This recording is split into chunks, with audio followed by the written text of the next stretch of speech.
Warning: tonight's narration may contain elements that are graphic and disturbing for some viewers and listeners. Viewer and listener discretion is highly advised.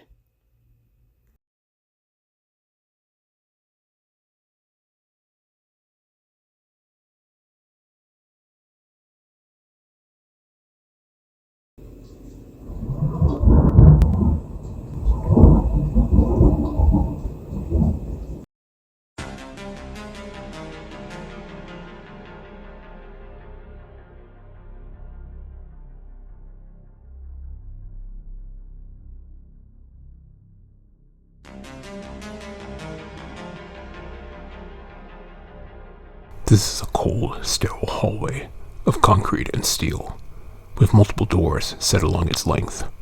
Each door is reinforced steel, with a small, head-sized plexiglass window set into its frame. 4 men stroll leisurely down this hallway, each with a clipboard or notepad in their hands.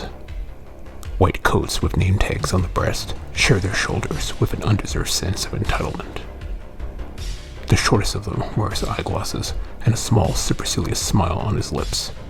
They pause in front of one of the many doors, and they each turn their attention to the glasses man.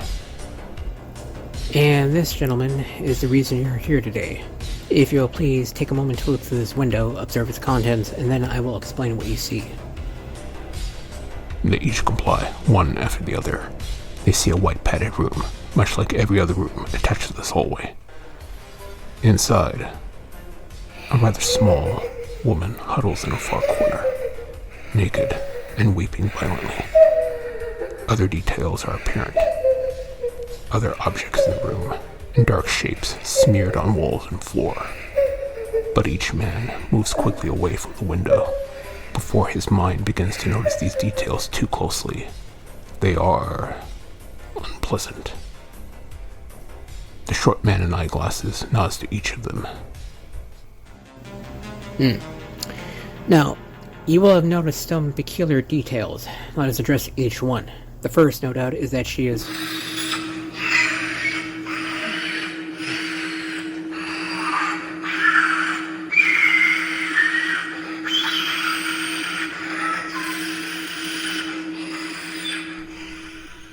An unearthly sound interrupts him. His lips tighten into an impatient white line, and his eyes cast ceilingward as he waits impatiently for the noise to cease. The woman is screaming.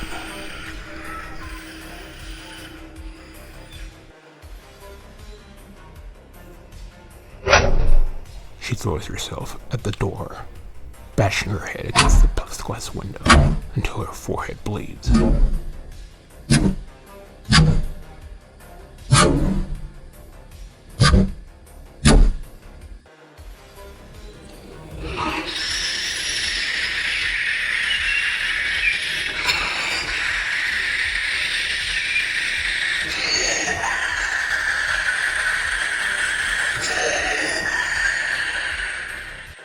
Her voice is infused with grief and rage.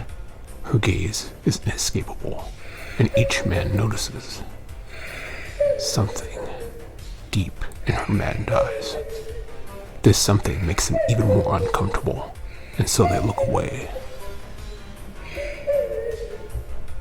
The noise does not cease. It seems as though she does not even breathe. The glasses man takes a deep breath and continues his dissertation, raising his voice to be heard over the woman's muffled cries.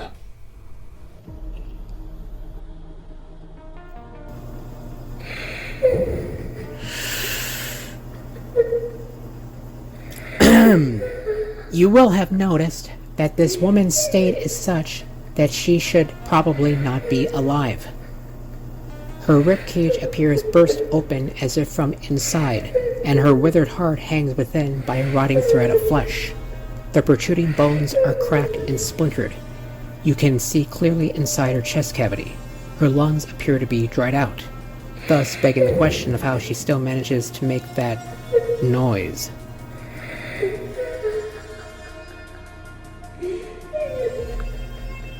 Her lower organs and intestines are strewn about the room. Her uterus has prolapsed and still dangles between her legs. And finally, you will notice the necrotized remains of her arms, crudely amputated just above the elbow. Her hair is tangled and matted with dried blood. Various bodily fluids and excrement are smeared across the portions of her body that remain whole, and yet, somehow, she still lives. You will have noticed the grief and rage in her noises, and the intense weeping. Also, take note of the strange light in her eyes beneath the other emotions. This is a fascinating case, gentlemen. Every step has been documented. You are looking at a woman who has lost everything she cared about, taken from her by those she thought she could trust. Her ribcage was torn open and her heart mutilated when her family betrayed her. Her lower organs were ripped out when her children were taken from her through trickery and under false pretenses. Her arms slowly rotted away over the years she has spent helpless and ineffectual to remedy the situation.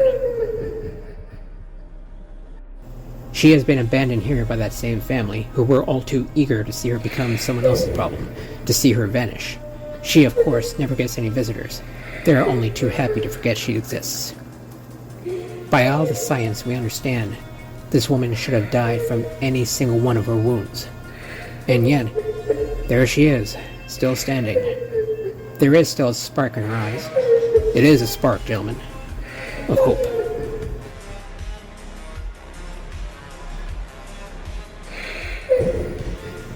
She still hopes that something, somehow, somewhere, may yet turn out right for her in the end.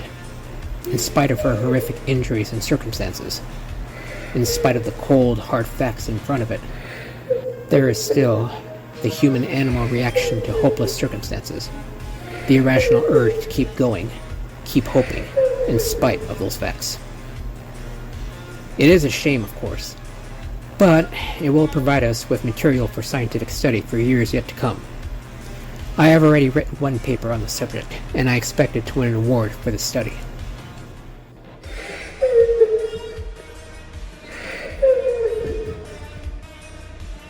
The four men in pristine white coats nod in agreement and chuckle mercilessly, congratulating the glasses man for his luck at gaining such a fascinating subject. They shake hands cheerfully with their host and turn away eagerly. The woman's existence has disrupted their neat little worlds, but each one will probably go home tonight, have a beer or a glass of whiskey, and fall asleep with a clear conscience. The woman's furious, anguished screams fade further into silence with every step they take. A curiosity, yes, but she is no longer their concern. Hello everyone, this is Azazel Codex. Happy to be bringing you my new narration today on Halloween. My thanks again to Frumiousmagpie, my good friend who gave me permission to read her story for tonight. I hope you liked it. To all my friends and fellow narrators in the horror community, I love you all very much, and happy to be here having fun reading stories. To everyone, be safe, and have a happy Halloween.